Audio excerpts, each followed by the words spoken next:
पहिला सोमवार आणि नागपंचमी एकाच दिवशी ही चूक करू नका. यंदा 17 ऑगस्टला एक अतिशय विशेष योग आला आहे. नागपंचमी आणि श्रावण सोमवार एकाच दिवशी आले आहेत. त्यामुळे हा दिवस भगवान महादेवांची भक्ती आणि नागदेवतेप्रती श्रद्धा व्यक्त करण्यासाठी विशेष मानला जातो. पण या दिवशी नेमकं काय करायचं, काय टाळायचं आणि आपल्या पूर्वजांनी सांगितलेल्या या परंपरांमागे नेमका काय अर्थ आहे, चला सविस्तर जाणून घेऊया. सर्वात पहिली गोष्ट म्हणजे नागपंचमीच्या दिवशी तवा ठेवू नये, अशी महाराष्ट्रातील अनेक घरांमध्ये परंपरा आहे. विशेषतः तव्यावर पोळी किंवा भाकरी भाजणे टाळले जाते. काही कुटुंबांमधले आदल्या दिवशीच स्वयंपाक करून ठेवण्याची, तर काही ठिकाणी उकडलेले किंवा वाफवलेले पदार्थ करण्याची पद्धत आहे. या परंपरेचा संबंध नागपंचमीच्या दिवशी स्वयंपाकातील काही कामांना विश्रांती देण्याशी आणि धार्मिक आचरणाशी जोडला जातो. दुसरी महत्त्वाची गोष्ट म्हणजे विळी, चाकू किंवा इतर धारदार वस्तूंनी भाजी चिरणे टाळण्याची परंपरा. काही भागांमध्ये या दिवशी भाजी चिरली जात नाही. यामागे एक सुंदर विचारही जोडला जातो. नागपंचमीच्या दिवशी जीवसृष्टीला त्रास होऊ नये आणि अनावश्यक हिंसा टाळावी. पूर्वीच्या काळात अशा धार्मिक परंपरांमधून निसर्गातील प्रत्येक जीवाबद्दल आदर निर्माण केला जात असे.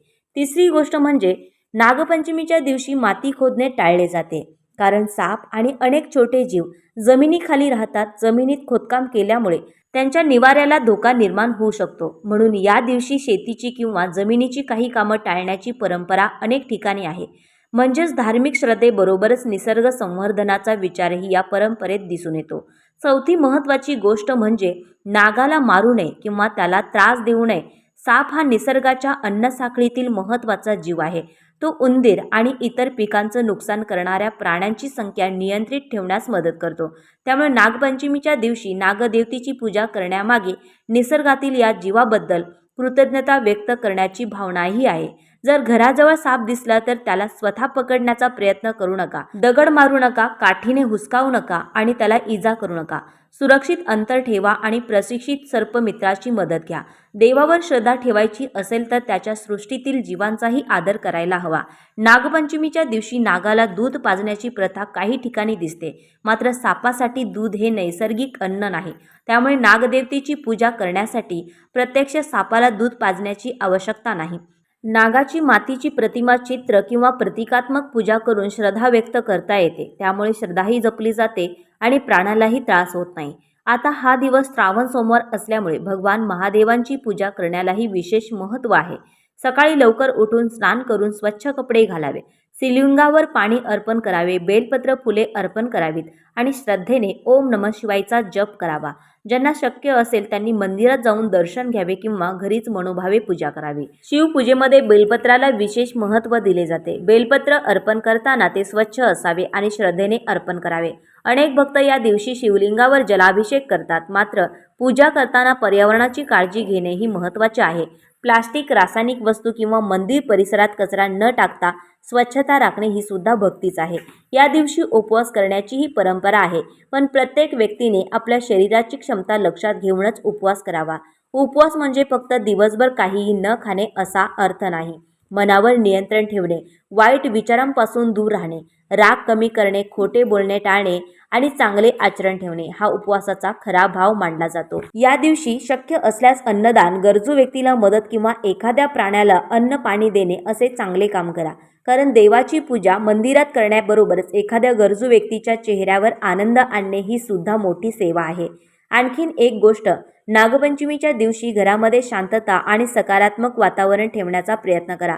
अनावश्यक भांडण, राग, अपशब्द आणि कोणाचा अपमान करणं टाळा. सकाळी देवाची पूजा करून दिवसभर दुसऱ्याला त्रास देत राहिलो तर आपल्या भक्तीचा अर्थच काय. म्हणून या दिवशी मनापासून चांगले विचार करा आणि शक्य तितकं चांगलं वागण्याचा संकल्प करा. आणि आपल्या घरातील आजी आजोबा किंवा वडीलधारी मंडळी सांगत असलेल्या परंपरांचा आदर करा. प्रत्येक घराची पद्धत थोडी वेगळी असू शकते. कुठे तवा ठेवत नाहीत, कुठे भाजी चिरत नाहीत, कुठे विशिष्ट पदार्थ बनवतात, तर कुठे साधी पूजा करून दिवस साजरा करतात. त्यामुळे आपल्या घरची परंपरा प्रेमाने पाळा आणि तिच्या मागचा अर्थ पुढच्या पिढीला समजावून सांगा. सगळ्यात महत्त्वाचं म्हणजे श्रद्धा ही भक्तीने नाही तर प्रेमाने असावी.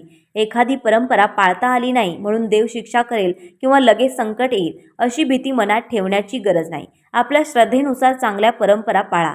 पण त्यामागचा सकारात्मक संदेश समजून घ्या. नागपंचमी आपल्याला नागदेवतेची आठवण करून देते.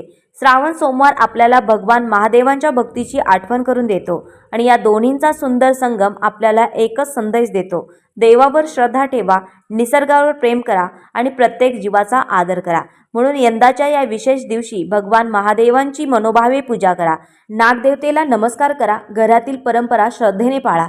निसर्गाची काळजी घ्या आणि कोणत्याही जीवाला विनाकारण त्रास देऊ नका. ही माहिती तुम्हाला आवडली असेल तर मनापासून धन्यवाद. तुमच्या कुटुंबातील प्रत्येक व्यक्तीपर्यंत ही माहिती नक्की पोहोचवा, कारण आपल्या सण परंपरांची माहिती पुढच्या पिढीपर्यंत पोहोचवणे ही आपली जबाबदारी आहे.